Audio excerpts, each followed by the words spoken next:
Ես Անին եմ Հովհաննիսյան, ներկայացնում եմ դիասպորայում հասարակական կազմակերպությունը, բազային կրթությամբ լեզվաբան եմ, ինչպես նաև ունեմ մագիստրոսի որակավորում Գիտությունների ազգային ակադեմիայում, սովորել եմ գործարար վարչարարություն, բայց նաև շատ կարևորում եմ իմ երրորդ կրթությունը միամյա Երևանի առաջնորդության դպրոցում։ Ինձ հետաքրքրում է ուսումնասիրել մարդկային ներուժը, ինչպես կարող ենք այն ծառայեցնել համայնքին եւ ընդհանրապես երկրի բարօրությանը։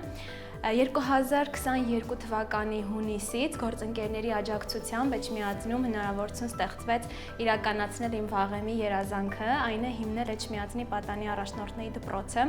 Սա նորարարական հարթակ է, որը հնարավորություն է տալիս 14-ից 19 տարեկան պատանիներին միանգամից առնչվել աշխատաշուկայի պահանջներին, արդի տենդենսներին, ինչպես նաև ձևավորել սոցիալական կապիտալի հարթակ, դա նույն նեթվորքինգն է։ Շատ կարևորում ենք HiConnect հարթակի հետ համագործակցությունը, քանի որ այն տեսակով եզակի է, միակն է հայկական, որովհետև հնարավորություն է տալիս մեր տվյալները պաշտպանված լինեն եւ ոչ թե հասանելի լինեն ընդհանուր հանրությանը, հատկապես մենք, քանի որ կոնֆլիկտային գոտում գտնվող պետություն ենք, շատ կարիք ունենք տվյալների անվտանգության, այս մասով մեր կազմակերպությունը դիասպորայում միացել է HiConnect-ի հետ համագործակցությանը եւ շատ ուրախ ենք ու ողջունում ենք HiConnect-ի մեկնարկը։